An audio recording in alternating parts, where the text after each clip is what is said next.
Hi, class. So Felix is taking a nap right now, so no co-star. Um, but I wanted to talk a little bit about the assignment and look at the assignment that's due tomorrow. I know that. Sorry for everything coming out so late. Laura and I both attended the big national conference for criminology over the weekend, and Laura's actually still up in San Francisco. So everything has been pretty hectic around here, and it sounds like from emails that Laura and I have gotten, things are pretty hectic for a lot of you guys. Um, so yeah, thanks for being patient, and yeah, I wanted to actually note. So keep in mind that the assignments are definitely due Sunday at 11. A few people have turned in things a little bit late, and I think a few minutes. Neither Laura and I really care, but some people have turned them in the next day, and unless you ask for an extension, that's late. So, you know that bear in mind that your grades will suffer if assignments are turned in late. Um, Now, if you have some sort of reason why you need an extension, I think that Laura and I have been pretty willing to give extensions as long as you have some kind of reason why you need it. Um, okay, but regarding the assignments themselves. So first off, with the assignment that we just finished, this, as I mentioned last week, is one of these kind of paradox assignments of how could it be that people are committing the same crime, but getting, uh, but even though they're committing the same crime, they're getting different sentences. So, as I mentioned in the video last week, the right answer can't just be judges are all corrupt, right? That's not the answer. It has to be something else besides that. Um, so we want to get at some issue of what might explain why the crime is the same, the sentence is different. And so what most of you guys figured out was, well, there's something else going on.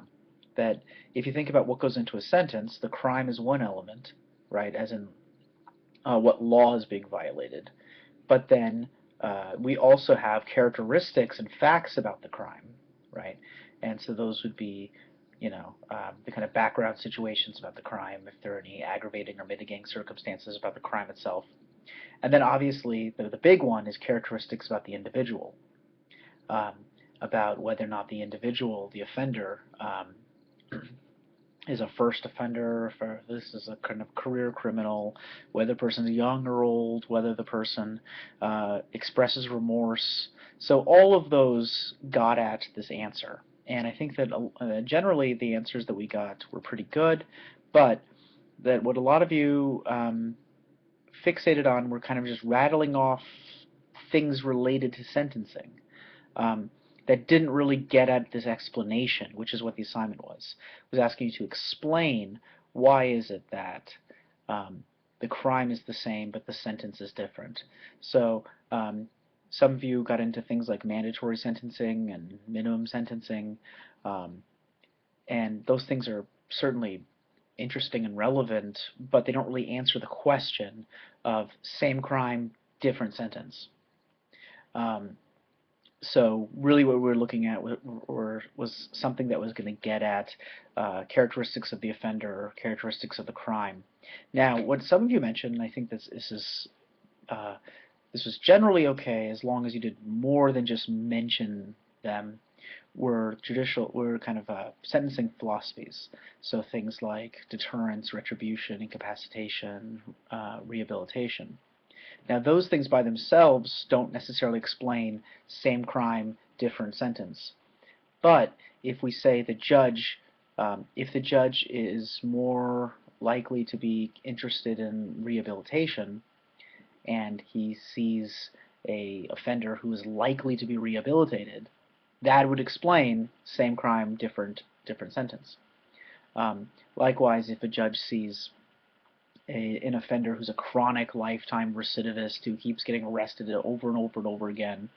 One of these guys who's doing a life sentence, 8 months at a time. Though then maybe the judge is going to be more interested in incapacitation or retribution. Likewise, if you see a young kid who's, you know, committed a crime, maybe the judge thinks that they'll be able to do scared straight, right, and deter them in the future. If they come down really hard on them, maybe that will deter crime in the future. So each of those four is relevant as long as it's linked to something about why a judge might treat two different cases differently. Now, some of you mentioned that some judges are just believe in retribution and other judges don't. Now, you should know that if that was the position that you took, then that judge really would be like a hanging judge, which is what the accusation of the article was, right? If you had one judge who just always gave the harshest penalty or the harshest punishment, well, that really is a hanging judge, which is, and that, in that case, then you'd have to say the article, the news report was right, that we really do have some hanging judges here. Okay, so I want to look forward to next week's assignment, and looking at assignment 7. Again, we have a similar kind of paradox question. That how can it be that minorities and women are receiving different sentences compared to white males? And whether or not this is just judicial bias or whether or not something else might be going on, and if something else is going on, what is it? Okay, so again, you know, we're obviously not going to tell you what to write and what the right answer is here, but if you know, sometimes the professor hints at what he's looking for, the way he writes a question. So, you know, is it judicial bias or something else? Well, that's kind of a big hint that maybe it's something else, right? Of course, it could be judicial bias, but you know, if that's your answer, then that's kind of an uninteresting answer, right? Like, I mean, it could be fine, but that's your answer is like 2 sentences. So, why is it that that whites get different sentences than blacks? The judge hates black people. I mean, again, that's an answer. It's just there's not a lot you can say about that. Whereas there usually is more going on than just the judge is a racist or the judge is a sexist. Which is not to say that there aren't racist and sexist judges, but that's not just, that can't be the answer by itself. We're really looking for something else too, of what else might go into sentencing discrepancies besides just bigotry and discrimination. So, obviously, if you have any questions, please contact me or Laura, and I hope you guys have a good weekend, and I'm sorry this is getting out so late, but I wanted to make sure we got it out in time for you guys to at least review it and think about it before you turn in your assignments tomorrow night. Alright, thanks a lot. Have a good night. Or good afternoon.